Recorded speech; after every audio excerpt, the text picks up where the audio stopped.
Shalom semuanya.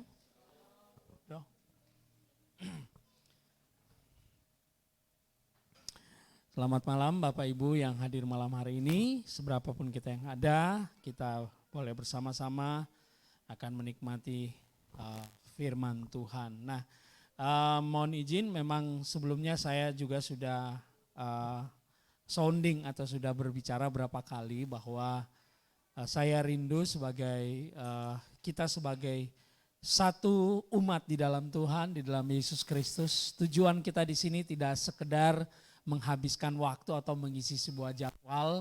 Setiap Kamis bertemu, yang penting bertemu, tetapi saya yakin ada rencana Tuhan, sehingga kerinduan saya setiap pertemuan kita ini kita boleh ada satu tujuan gitu ya, satu tujuan. Tujuan rohaninya yaitu kita berakar, bertumbuh dan berbuah. Ini saya sudah ulang berapa kali, sehingga paling tidak mungkin tidak selamanya kita di sini. Mungkin satu waktu Bapak mungkin dapat tugas di tempat lain, tetapi minimal ada sesuatu yang pernah didapat di tengah-tengah persekutuan kita. Dan itu tidak hanya untuk dikenang, tetapi itu menjadi satu fondasi. Sekali lagi saya selalu mengatakan kita membangun sebuah fondasi. Dan fondasi ini bukan fondasi sebuah denominasi gereja, bukan. Kita tidak bicara sebuah denominasi gereja, tetapi fondasi ini adalah fondasi kehidupan iman Kristen kita. Karena kita semua percaya, kita semua sama dalam pengakuan iman rasuli. Amin ya. Pengakuan iman rasuli, kita percaya kepada Tuhan ya, Allah Tritunggal di dalam nama Bapa, Putra dan Roh Kudus. Kita percaya bahwa Dia adalah juru selamat. Kita percaya Dia mati dan bangkit pada hari yang ketiga, dan Dia sudah naik dan duduk di sebelah kanan tahta Allah Bapa. Itu satu pengakuan iman kita yang menjadi dasar, tetapi untuk lebih supaya dasar ini semakin lebih kuat lagi, kita perlu memahami tujuan Tuhan kita berada di dunia ini. Nah, malam hari ini saya mencoba memulai dengan sebuah materi, oleh karena itu saya menggunakan ini, dan mungkin saya juga sudah bilang sama Pak Neno, nanti kalau kita selang-seling, jadi nggak tiap minggu seperti ini. Jadi kalau misalkan nanti tadinya ada rencana Pak Budi juga akan mengajak teman-teman gereja GPIB kaum Bapak untuk ibadah di sini, nah mungkin tentu kita bikin ibadah seperti biasa. Tapi kalau tidak ada yang ngisi, saya ngisi dengan materi pengajaran. Nah, saya berikan materi pengajaran saya ini, sebenarnya ini satu hal yang tanpa kita sadari, pergumulan kita bersama-sama. Saya berikan judul Merdeka dari Roh Agamawi, gitu ya. Merdeka dari Roh Agamawi. Kalau kata merdeka pasti kita akan selalu teringat, akan selalu di memori kita adalah kemerdekaan Republik Indonesia. Betul kan? Apalagi bapak-bapak prajurit tentara pasti sangat nasionalis, sangat patriotik. Kalau sudah berbicara tentang kemerdekaan, tidak lain tidak bukan kita akan selalu mengingat akan jasa-jasa dari pahlawan kita yang luar biasa. Nah, saya ingin menyampaikan tentang freedom from religion spirit atau bebas dari roh agamawi. Kenapa ini penting untuk kita pelajari? Karena kalau kita melihat perjalanan Yesus selama 3,5 tahun sejak dia melayani, tantangan terbesarnya sebenarnya bukan langsung iblisnya, bukan, tetapi tantangan terbesarnya adalah para agamawi gitu ya. Ahli-ahli Taurat yang sering disebut kan, apalagi tuh? Orang-orang Farisi, orang-orang ada juga orang Saduki. Jadi dua golongan ini yang paling benci dengan pelayanan Yesus. Jadi kalau kita mau tarik dari kehidupan Yesus 2000 lebih tahun yang lalu dan hari ini, kira-kira roh yang sama masih ada enggak? Masih ada, banyak sekali. Gereja tidak bertumbuh atau gereja tidak mengalami dan melihat sesungguhnya Tuhan dalam hidup mereka karena ada roh agamawi. Apa sih yang dimaksudkan dengan roh agamawi? Namanya juga roh, enggak kelihatan. Tetapi prakteknya bisa ada di mana-mana. Nah, kerinduan saya adalah saya ingin kita bersama-sama boleh mengenal hal ini menjadi sebagai titik awal kita untuk belajar tentang kebenaran firman Kristus, tentang kasih karunia Tuhan. Merdeka dari roh agamawi. Merdeka tapi terbelenggu. Nah ini saya sering ceritakan, tapi saya ingin ceritakan lagi kepada kita. Ya, mungkin Ibu Susan bisa di sini aja karena enggak ada ayatnya, sudah nanti tampil di sini. Ya. Tadi saya menyinggung tentang kemerdekaan Indonesia yang kita sama-sama tahu.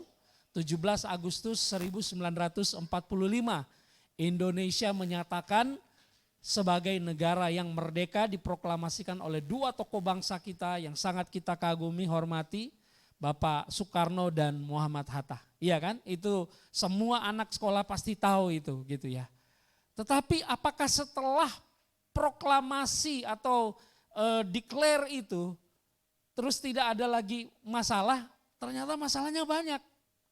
Ya, kita tahu sejarah Indonesia ketika sudah diproklamasikan, tetapi masih saja bangsa penjajah datang untuk berusaha untuk mencoba untuk menjajah lagi, mencoba untuk mendominasi lagi, mencoba untuk melakukan hal-hal di mana Indonesia tidak bisa maju.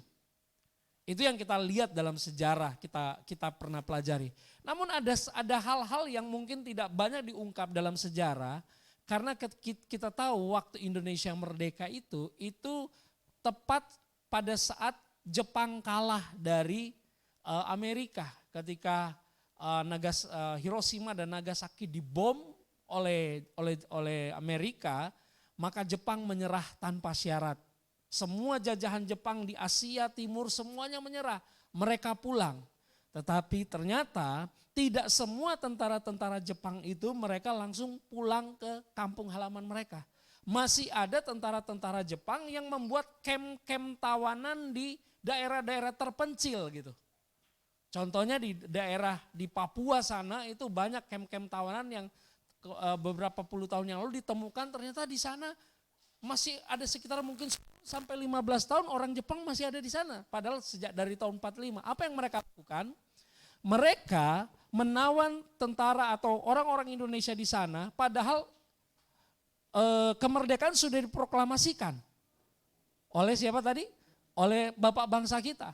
Tetapi orang-orang yang ada di dalam tawanan ini, mereka tawan sedemikian rupa, mereka tahan sedemikian rupa, dan tidak boleh mengenal dunia luar. Namanya juga tawanan. Apa yang dapat mereka tahu kalau Indonesia sudah merdeka? Tentara-tentara Indonesia yang ditahan ini di pulau-pulau terpencil itu atau di tempat yang terpencil itu. Tentara Jepang bikin kem-kem mereka. Mereka berusaha menghindarkan tawanan mendengar berita. Zaman itu sudah ada radio atau surat kabar. Jadi sebisa mungkin tentara Jepang menahan kabar berita kalau Indonesia sudah merdeka. Kenapa? Kalau tawanan ini mendengar, mungkin kalau dalam berpikiran militer, prajurit pasti sama gitu ya pemikirannya. Jangan sampai orang yang kita tawan tahu kalau mereka sudah merdeka. Karena apa? Kalau tawanan ini tahu bahwa mereka sudah merdeka, akan bergejolak nggak tawanan ini? Akan bergejolak, mereka akan mungkin akan buat sebuah gerakan untuk memberontak dan membalas balik kepada orang Jepang yang menawan mereka pada saat itu. Nah, dari cerita ini sebenarnya menggambarkan kita sebenarnya sudah merdeka sejak Yesus mati di kayu salib. Amin. Dan Yesus bangkit. Tapi yang namanya iblis, dia masih berusaha untuk membodohi kita. Dan dia membodohi kita dengan banyak cara, dan cara yang paling ampuh dia membodohi kita dengan cara menggunakan roh-roh agamawi. Itu siasat utama dari si iblis. Sekalipun seorang pelayan, pendeta, apapun kita mungkin hebat, tetapi banyak orang Kristen yang terbelenggu secara agamawi. Dia tidak bisa mengalami kemerdekaan yang sesungguhnya. Dan ini yang ditahan oleh iblis. Sama dengan cerita tadi ya, ini ada sedikit gambarnya. Ya, tentara-tentara Jepang yang kita tahu sangat kejam pada zaman kemerdekaan itu. Jadi ketika mereka menawan orang-orang, pokoknya satu cara mereka, jangan sampai tawanan ini mendengar bahwa Indonesia sudah merdeka. Iblis juga sama. Mungkin kita ke gereja tiap minggu, beribadah tiap minggu, tetapi ada satu berita yang dia tidak mau kita tahu. Berita apa ya? Berita apa kira-kira yang dia nggak mau kita tahu? Satu sederhana berita yang sebenarnya powerful adalah kita sudah diampuni. Amin. Kita sudah diampuni. Kita sudah diampuni, sudah dihapuskan semua dosa kita. Tetapi seringkali dalam pikiran kita, aduh kayaknya saya ini masih berdosa, kayaknya saya ini belum diampuni. Makanya saya tuh tadi mengalami kecelakaan, makanya saya mengalami sakit, makanya mungkin karena kita selalu berpikir kita belum diampuni. Itu salah satu cara iblis untuk membodohi atau untuk membuat kita tidak mengerti apa sebenarnya isi dari kemerdekaan kita sebagai orang percaya. Ya. Nah kita lihat ayat ini, satu ayat.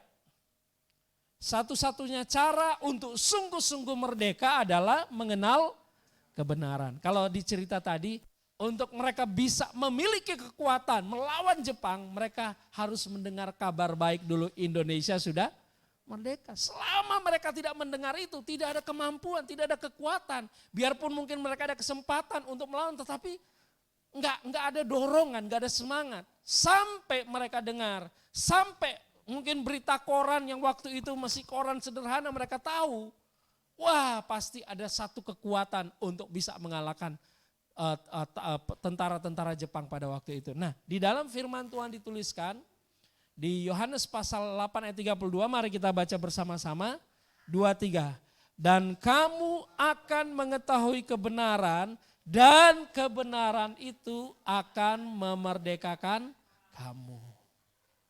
Selama kita tidak tahu kebenaran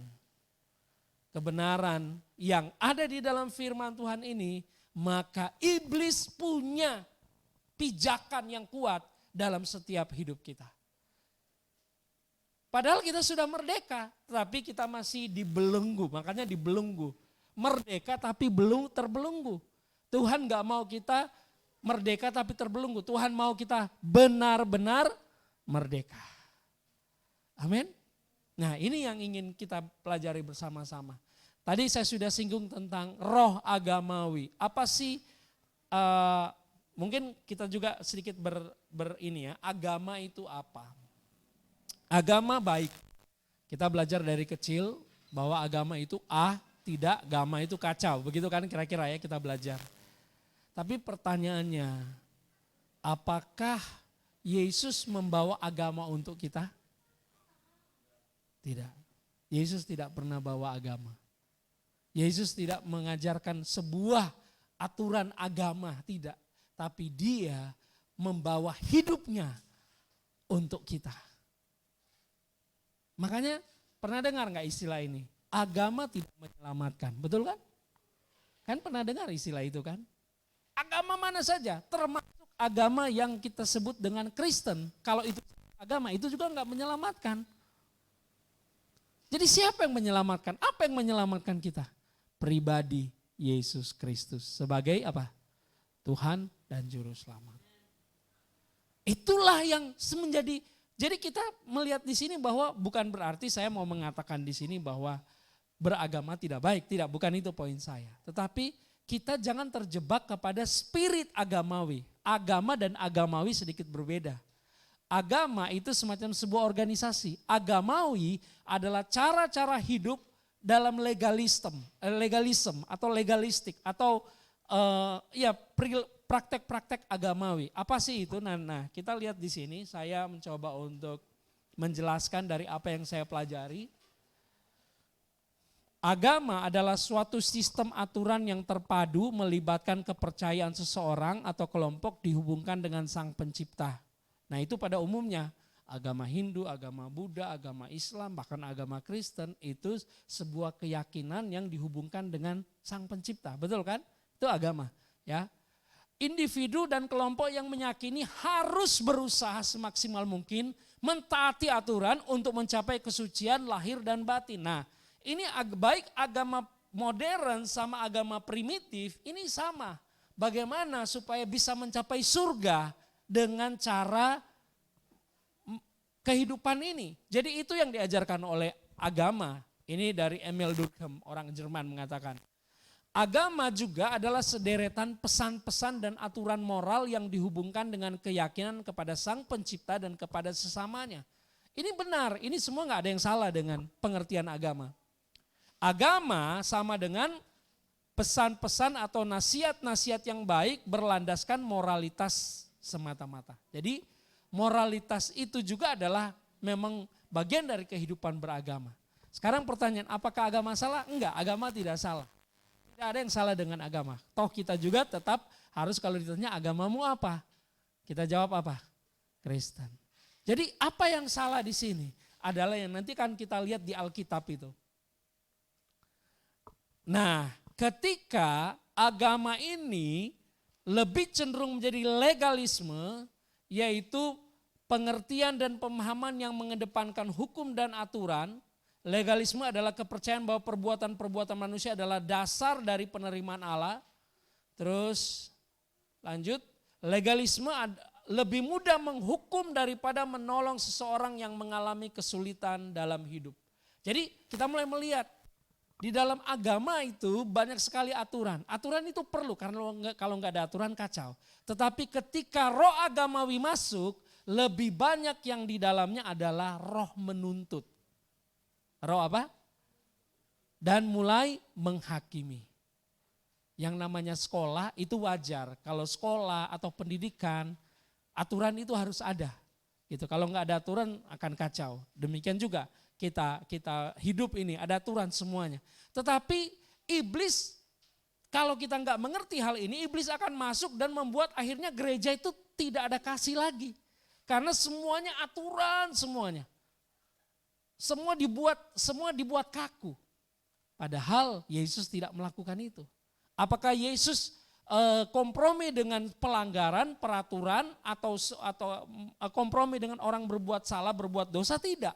Yesus tidak kompromi dengan dosa. Tetapi yang Yesus bawa adalah kehadiran kasih, itulah yang bisa mengubah orang. Ya. Nah, kita lihat selanjutnya. Legalisme adalah ketaatan buta tanpa nurani. Ini Joseph Fletcher mengatakan. Ketika roh agamawinya begitu kental, itu sebuah ketaatan buta tanpa nurani. Buktinya di mana?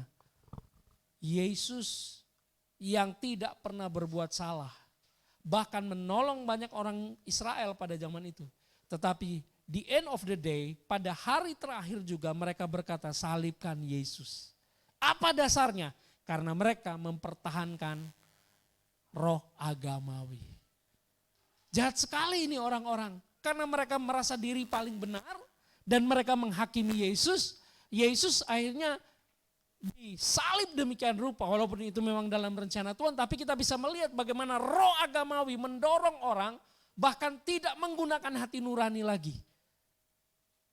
Kenapa? Apa yang menguasai mereka? Yang menguasai mereka adalah merasa diri paling benar. Betul enggak? Sampai mereka bilang, Yesus dia menyembuhkan orang menggunakan kuasa Belzebul. Itu adalah penghinaan terhadap Yesus. Mereka menuduh Yesus orang yang melakukan penyembuhan dengan kuasa berhala, kuasa setan. Apa dasarnya? Karena mereka membenci Yesus. Kenapa mereka membenci Yesus? Karena Yesus suka duduk, makan dan minum dengan orang berdosa. Kalau mereka enggak, mereka lebih suka berada di gereja, tidak disebut gereja waktu itu, di sinagog atau di bait Allah, dan mereka berkumpul di sana dan merasa diri paling benar sendiri. Ketika ada orang salah, mereka begitu gampang menunjuk, menghakimi, menyalahkan, menghukum. Itulah para legalis agamawi pada zaman itu. Dan Yesus adalah korban daripada roh agamawi. Jadi bukan agamanya yang salah, tetapi perilaku agamawi yang merasa diri paling benar dan orang lain salah, itulah yang menjebak mereka dan mereka tidak memiliki lagi kasih atau hati nurani. Nah, legalisme adalah penjelmaan dari agama atau disebut religion. Jadi kata religion ini sendiri sebenarnya memiliki arti. Dari kata bahasa Latin relegare, artinya mengikat berulang-ulang. Jadi religion itu dari kata relegare. Nah, saya mau memberikan disclaimer atau semacam satu pemahaman, pengertian bahwa saya tidak sedang mengatakan agama itu salah, tidak. Tapi yang saya mau katakan, praktek-praktek agamawi di dalam agama itu yang seringkali merasa paling benar sehingga begitu gampang menghakimi dan menghukum orang lain. Itu yang Yesus tidak ajarkan untuk kita. Amin. Karena Yesus datang dengan kasih. Tapi Yesus benci orang berdosa. Iya, Yesus benci orang berdosa. Tapi dia mengasihi orang berdosa. Beda. Maaf bicara, misalnya saya dapati sahabat saya, katakanlah Sandi atau siapa, Bro Chris. Dia melakukan dosa. Ya. Terus saya merasa orang paling benar. Ya. Karena saya merasa paling benar, saya akan menghakimi dia. Wah, kamu ini gini. Saya akan pokoknya tidak suka lagi sama dia. Saya nggak mau berteman sama dia. Nah, berarti kita merasa diri paling benar dan kita tidak mau berikan kesempatan untuk dia bertobat. Tapi seperti Yesus ketika melihat orang berdosa, dia katakan jangan berbuat dosa lagi. Tetapi orang yang berdosa itu dia kasihi. Dan orang yang dikasihi itu dalam sejarah perjalanan Yesus, semua orang yang dia kasihi, orang-orang itu diubahkan oleh Tuhan. Saya barusan pas sebelum datang menonton sebuah kesaksian dari, mungkin suka nonton di YouTube ya, Daniel Tetangga Kamu. Ada seorang bernama Hairul Anwar, jadi ini karena bukan lagi rahasia, itu diunggah di YouTube gitu ya. Seorang preman gitu ya, mafia lah di Bali kalau nggak salah, dia kemana-mana bawa pistol juga padahal bukan tentara, bukan polisi, narkoba dan sebagainya. Dan singkat cerita di dalam perjalanan hidupnya dia sudah merasa udah hampa, udah banyak uang, banyak cewek, banyak harta tapi nggak ada artinya buat dia. Ketika dia datang ke rumah ibadah, dia sebelumnya seorang Muslim, dia datang di rumah ibadah, yang dia dengar adalah dia disuruh bertobat, pokoknya kamu harus bertobat. Setiap kali ada acara-acara ibadah besar, di situ dia ingin bertobat, tetapi setelah keluar dari tempat ibadah tetap juga ya seperti itu. Kenapa? Mungkin banyak juga orang Kristen begitu gitu ya. Natal datang, ya Lebaran itu puasa-puasa gitu kan ya, yang Muslim ya. Lebaran, tapi setelah itu kembali lagi ke kubangan. Apa yang menyebabkan seperti itu? Karena mereka hanya dituntut untuk berubah, tetapi tidak bisa berubah dengan kekuatannya sendiri. Tapi si Bapak ini menceritakan yang mengubahkan dia ketika dia melihat Yesus ya dalam penglihatan dia, dan Yesus berkata, aku mengasihi engkau. Yesus nggak bilang, kamu orang jahat ya, orang yang luar biasa jahatnya ini, orang-orangnya paling jahat mungkin di kota itu, aku akan binasakan kamu, aku akan hakimi dan hukum kamu.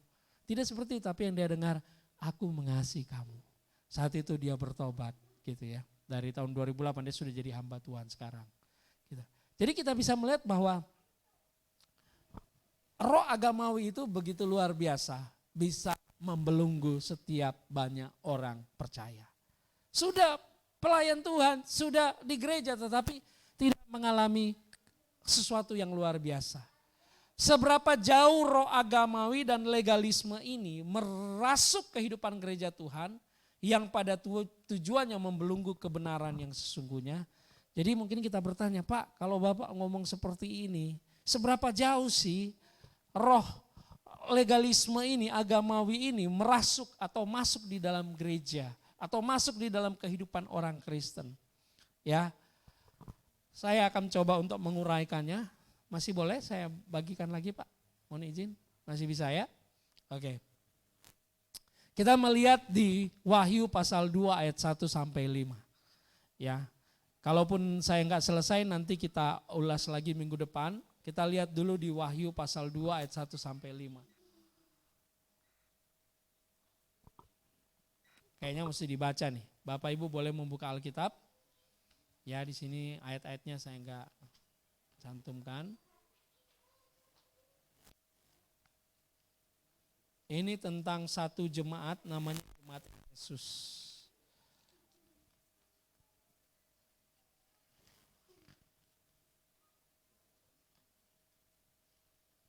Wahyu 2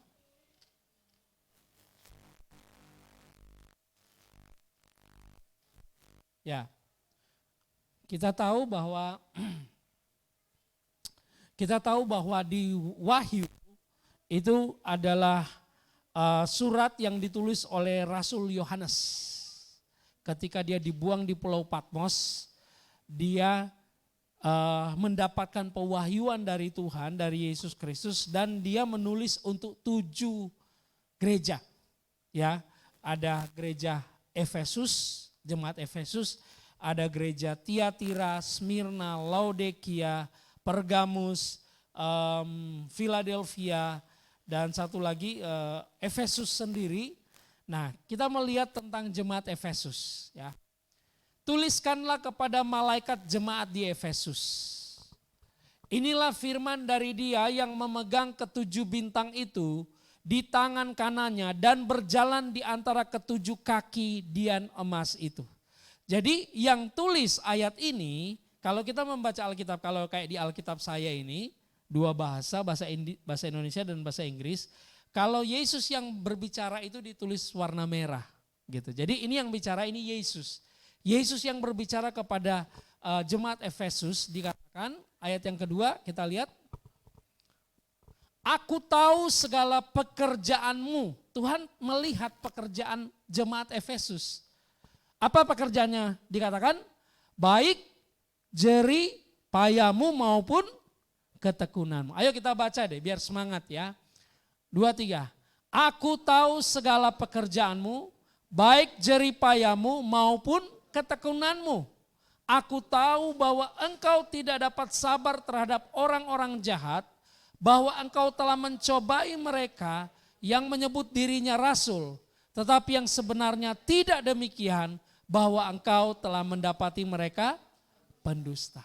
Saudara, perhatikan ayat 2 ini. Ayat 2 ini, Yesus berbicara kepada jemaat Efesus, Tuhan, aku tahu segala pekerjaanmu.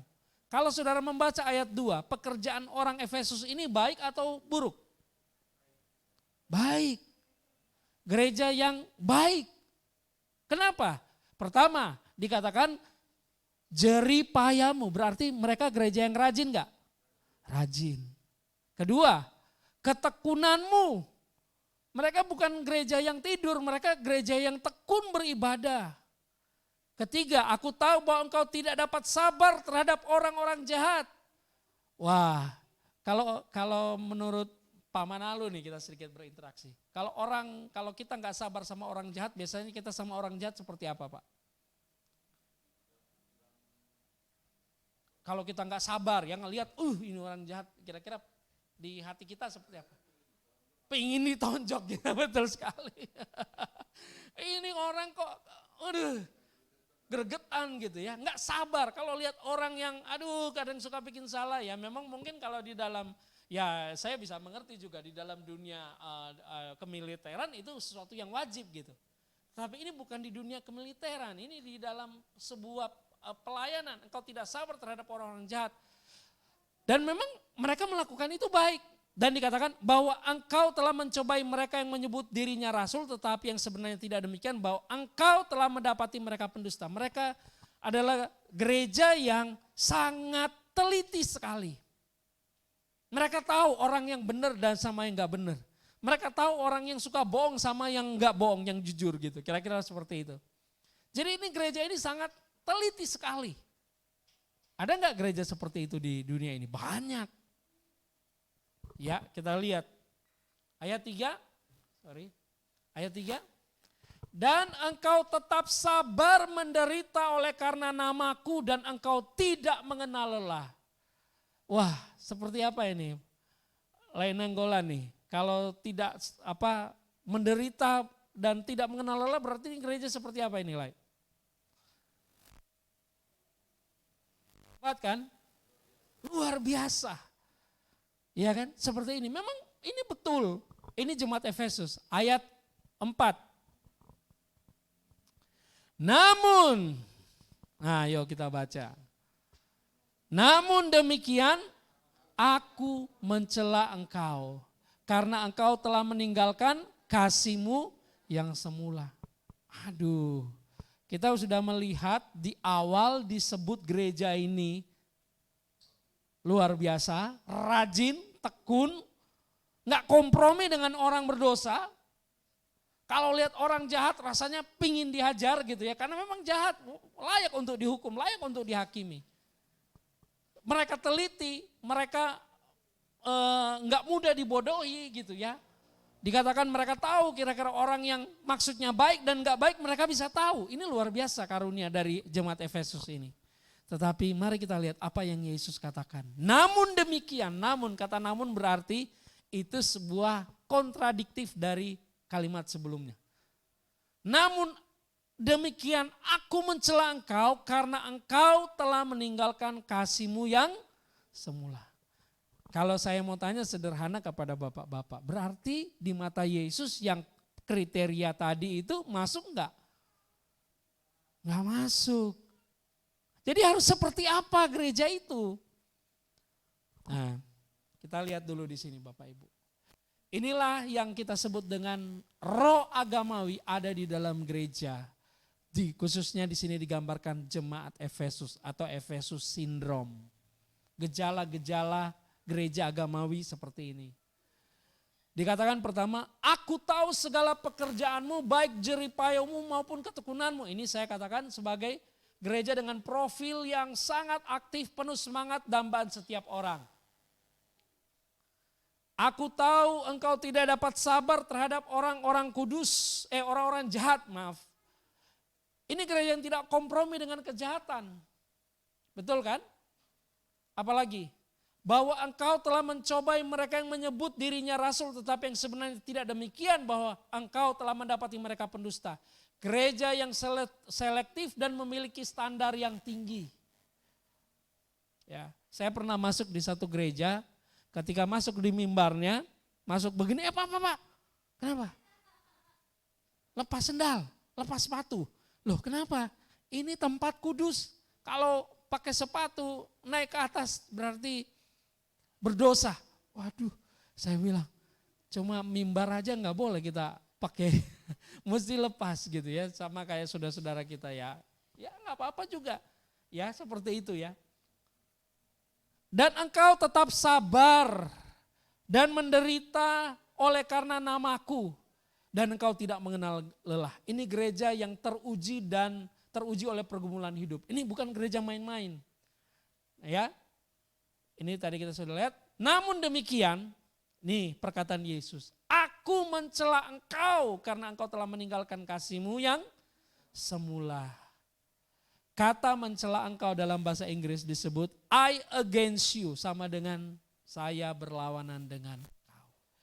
Aku menolak engkau, aku berlawanan dengan engkau, aku tidak menginginkan seperti itu. Kira-kira kalau Yesus mau ngomong dengan bahasa, diartikan dengan bahasa yang lain, artinya sama.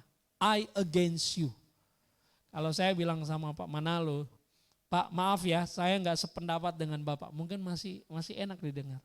Tapi bilang, Pak sorry saya berlawanan dengan Bapak. Waduh, bahaya Pak kalau saya sudah ngomong gitu, saya yang bahaya gitu, nanti bisa.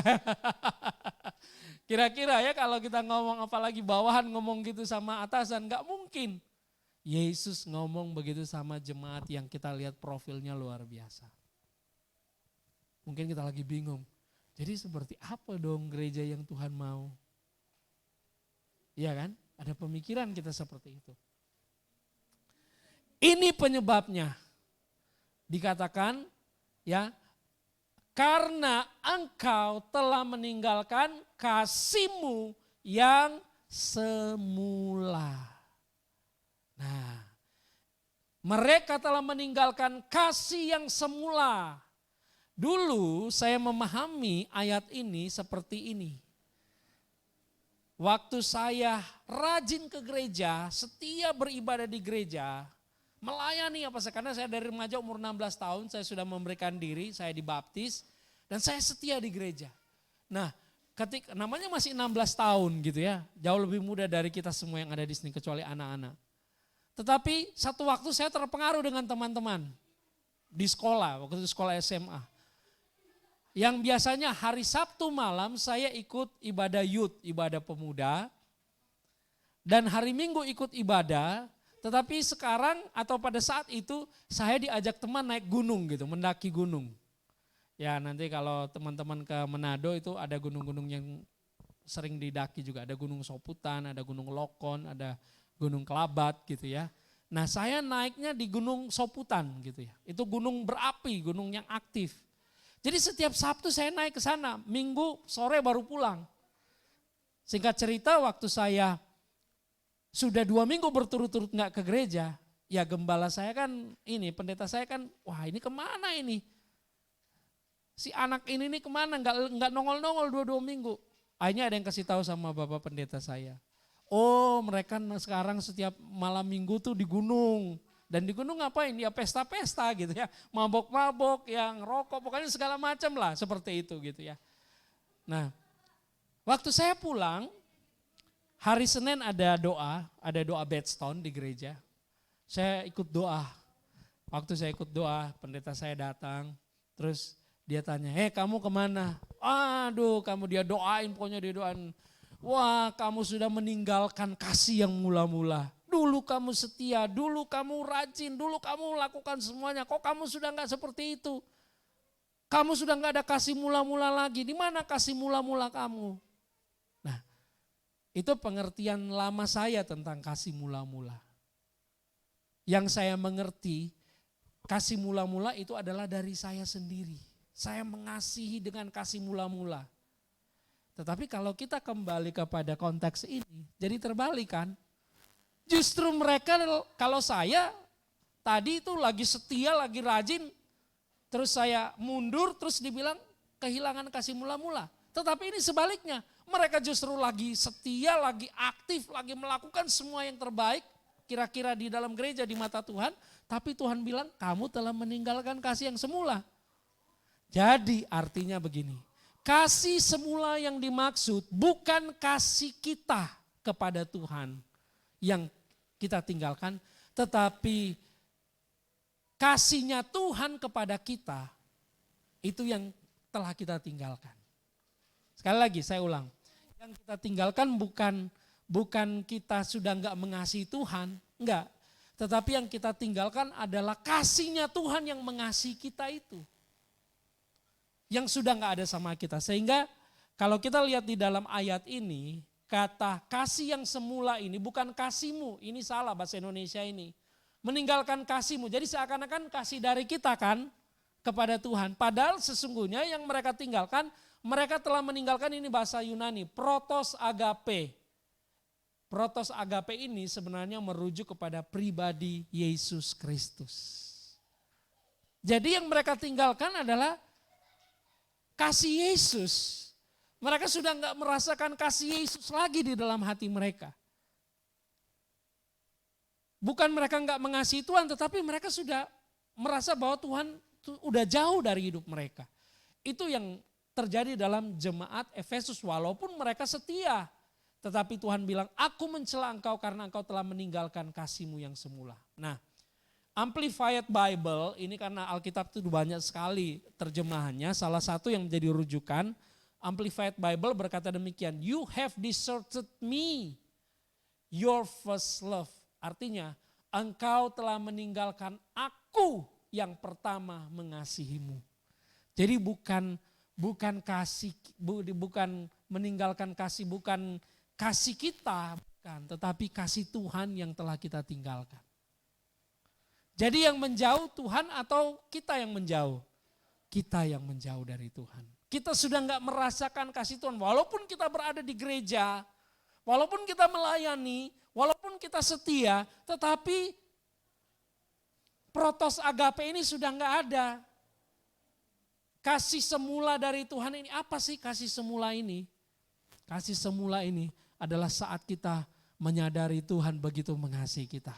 Pernah enggak kita menangis merenungkan kebaikan Tuhan?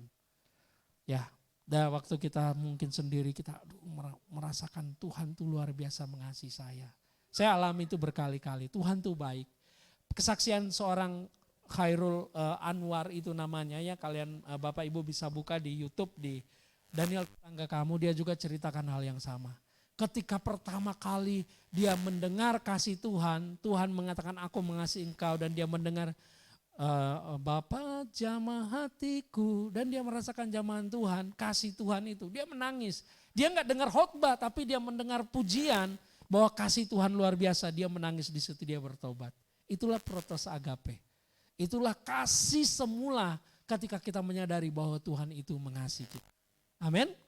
Itulah protos agape. Ya, sedikit lagi saudara. Nah, kita sedikit berpikir. Mungkin timbul pertanyaan, bukankah mereka setia? Tadi jemaat apa yang setia tadi? Efesus. Bukankah mereka setia, masih setia, murni, kudus, tidak bercela, rajin dan sempurna? Oh jelas, mereka sangat setia, tidak bercela, rajin dan sempurna. Tapi ternyata semuanya itu tidak dihitung oleh Tuhan Yesus. Oh Pak, bagaimana dong kalau saya setia kok nggak dihitung? Sebenarnya dihitung, tetapi untuk subjek ini Tuhan nggak lihat gitu. Kenapa? Tidak dihitung dalam kehidupan mereka. Kenapa? Karena mereka terjebak kepada roh agamawi. Orang baru keluar penjara mau masuk di gereja. Stop. Kamu nggak layak masuk di gereja ini. Gereja ini orang-orang yang benar. Ada loh gereja seperti itu. Ya, melihat latar belakang, oh pernah ini, maaf ya, kami tidak memberikan pelayanan kepada orang yang melakukan ini dan pernah melakukan itu. Oh kamu masih melakukan ini, maaf kami tidak terima orang-orang seperti ini. Mungkin kalau masuk tentara itu wajib diperlakukan. Betul nggak Pak? Karena memang adalah seleksi. Ya, tidak sembarangan orang. Tetapi untuk masuk di rumah Tuhan, kita tidak boleh memakai kacamata seperti orang Efesus ini. Inilah roh agamawi yang bisa masuk di dalam gereja, itu maksud saya. Ya. Legalisme. Wahyu 2 ayat 5. Sebab itu ingatlah betapa dalamnya engkau telah jatuh. Nah, setelah Yesus bilang, namun aku mencela engkau. Bukan cuma mencela, ayat 5 dikatakan, dilanjutkan lagi. Betapa dalam engkau telah jatuh. Saya mau bandingkan, mereka jatuh dari apa? Kalau mungkin kelihatan dari seorang pendeta terus misalnya bersalah dan berbuat zina, itu kita sebut jatuh kan? Jatuh dalam dosa. Tapi mereka jemaat Efesus nggak ada dosa loh mereka. Nggak melakukan sebuah perbuatan tercela, amoral, enggak. Tapi Yesus sendiri berkata, mereka telah jatuh. Jatuh dari mana? Saya sudah jelaskan di sini. Jatuh dari kasih karunia dan terjebak pada legalisme yang kita kenal di Alkitab disebut hukum Taurat. Fallen from grace, ini yang lebih berbahaya daripada orang yang merasa dirinya berdosa karena melakukan dosa dan dia merasa jatuh, dibandingkan dengan orang yang merasa benar tapi sesungguhnya dia sudah jatuh. Jauh sekali betapa dalamnya engkau telah jatuh. Ini yang banyak orang gak sadari. Sebenarnya kenapa Yesus katakan betapa dalamnya engkau telah jatuh. Apa yang membuat mereka jatuh? Sederhana, kesombongan. Apa? Orang yang merasa sombong adalah sombong rohani begini. Lu siapa? Lu mah gak ada apa-apa. Kalau saya ini orang gereja, setia, berdoa, sebagainya saya lakukan. Dan ketika melihat ada orang yang mungkin belum seperti dia merasa, kamu gak ada apa-apanya. Walaupun dia anak Tuhan, itulah roh kesombongan. Saudara tahu, iblis itu jatuhnya bukan karena pingin harta, tapi karena dia pingin seperti Tuhan, dan itulah kesombongan. Iblis jatuh karena sombong. Sebelum dia sebut iblis, dia adalah Lucifer. Pernah dengar ya istilah Lucifer ya? Dia jatuh bukan karena uang, enggak, dia jatuh karena kesombongannya. Ya, akar dari segala bukan akar, tetapi dosa terbesar, dosa yang bukan saya katakan terbesar, tapi akar dari dosa adalah kesombongan, kecongkakan. Kecongkakan awal dari sebuah kehancuran. Jadi mereka jatuh dari kasih karunia. Ya. Kalau kalian berusaha baik, ini kira-kira pengertiannya di dalam Galatia 5 ayat 4 dikatakan, kalau kalian berusaha berbaik berhubungan ibadah dengan Allah melalui hukum agama. Hukum agama ini yaitu legalisme ini tadi, hukum Taurat. Itu berarti hubunganmu dengan Kristus sudah putus. Ini dalam bahasa Indonesia sehari-hari. Galatia 5 ayat 4. Tolong ditayangkan di sini. Ibu Susan ya, beberapa menit lagi. Dikatakan apa? Coba kita baca di Alkitab Galatia 5 ayat 4. 2, 3. Kamu lepas dari Kristus, terus kamu hidup di luar kasih karunia. Inilah orang Efesus, mereka mengharapkan kebenaran dari hukum Taurat. Dan Alkitab berkata, kamu lepas dari Kristus. Lepas maksudnya apa? Putus. Pernah gak diputus pacar? Iya kan? Sedih loh. Diputus gitu sedih. Kapan kita bisa lepas dari Kristus? Waktu kita mau mengharapkan kebenaran dari hukum Taurat. Inilah yang dimaksudkan kepada jemaat Efesus. Mereka dicelah, dibuang, ditolak oleh Tuhan. Karena mereka berpikir mereka bisa benar dengan kekuatan mereka sendiri. Kebenaran hukum Taurat dikatakan kamu hidup di luar kasih karunia. Bahasa yang lain, dengan demikian kalian hidup di luar lingkungan rahmat Allah. Fallen from grace. Jadi tadinya di atas, dia kasih karunia ini jatuh. Lepas dari kasih karunia. Jatuh dari kasih karunia. Ini lebih berbahaya daripada orang yang jatuh dalam dosa di mata Tuhan. Orang jatuh dalam dosa itu justru kalau dia menyadari dia jatuh dalam dosa itu kesempatan untuk dia mengalami kasih karunia Tuhan. Sebaliknya orang merasa sombong, dia akan jatuh dari kasih karunia dan dia tidak bisa menikmati kebaikan Tuhan lagi. Ya. Hukum agama adalah perbuatan-perbuatan daging yaitu kebenaran diri sendiri. Itu bukan protos agape atau kasih karunia. Hukum agama itu yaitu tadi, hukum Taurat. Apa sih hukum Taurat? Saya belum membahas sekarang, nanti kita akan ada waktunya membahas itu. Tapi hukum agama itu adalah apa yang dapat diupayakan oleh manusia. Sedangkan untuk selamat, kita diselamatkan bukan karena perbuatan, tapi kita diselamatkan oleh apa? Kasih karunia Tuhan. Ya. Dan Tuhan berkata, bertobatlah, kembali ke Wahyu 2 ayat 5, bertobatlah. Kata bertobat di sini dalam bahasa Yunani, to think differently, adalah perubahan pikiran. Itu yang sebenarnya sering saya sampaikan di gereja ini. Bertobat itu bukan dari tadinya minum-minum, ya tadinya berbuat jahat, terus tiba-tiba enggak berbuat jahat lagi. Berusaha berhenti tidak berbuat jahat, itu akan kembali lagi. Selama pikirannya tidak berubah, maka dia akan terus kembali seperti itu lagi. Jadi bagaimana pikirannya berubah? Pikirannya hanya bisa berubah kalau dia melihat salib dan melihat bahwa Yesus mengasihi dia dengan luar biasa. Sehingga dia tidak akan menyia-nyiakan lagi hidupnya dengan alkohol, dengan segala macam yang merusak hidupnya atau dengan segala macam dosa yang dia lakukan. Yesus tidak menuding dia, tapi Yesus berkata, "Nak, aku mengasihi engkau. Tahukah bahwa tubuhmu adalah bait Allah?" Tuhan mau kita jaga, kira-kira seperti itu. Jadi bertobat ini adalah berubah cara berpikir. Jelas ini bukan pada tuntutan perubahan perilaku, masalahnya agama menekankan pada perubahan perilaku, perbuatan. Perilaku tidak menentukan posisi, tapi posisi yang menentukan perilaku. Selama ada orang datang ke gereja terus dibilang, kamu berhenti berbuat jahat, kamu berhenti berjudi, kamu berhenti pukul istri, kamu berhenti berzina. Orang itu berhenti hari itu tapi besok dia lakukan lagi. Kenapa? Disuruh, dituntut untuk dia berubah dengan kekuatannya tidak akan bisa.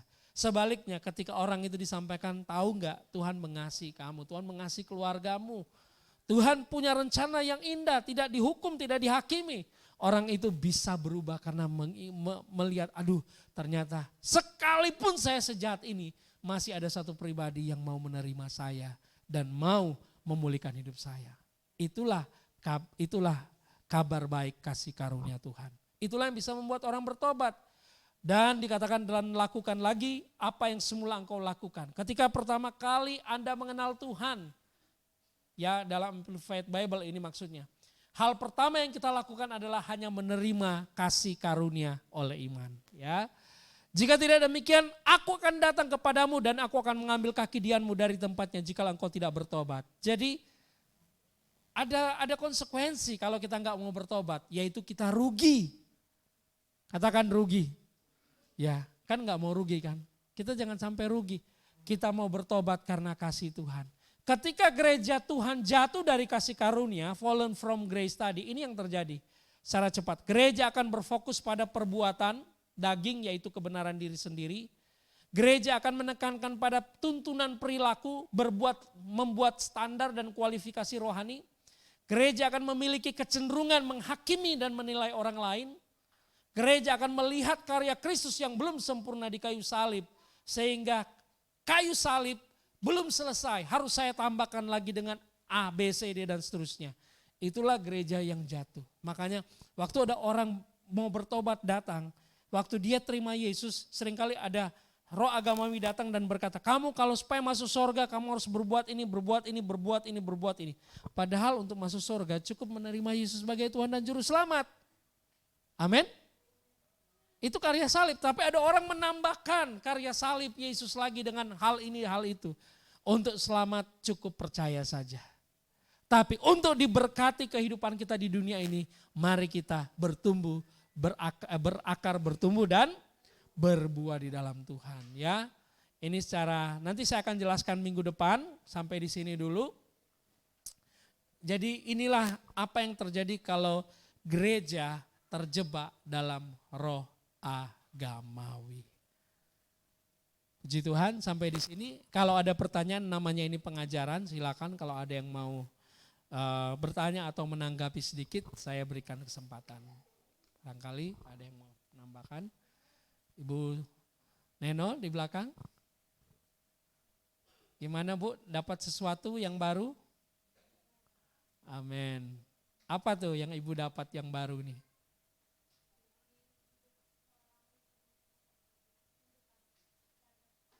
Karena kasih, amin. Terima kasih Bu. Ada pertanyaan mungkin Bapak-Bapak? Menanggapi Pak, kita sedikit.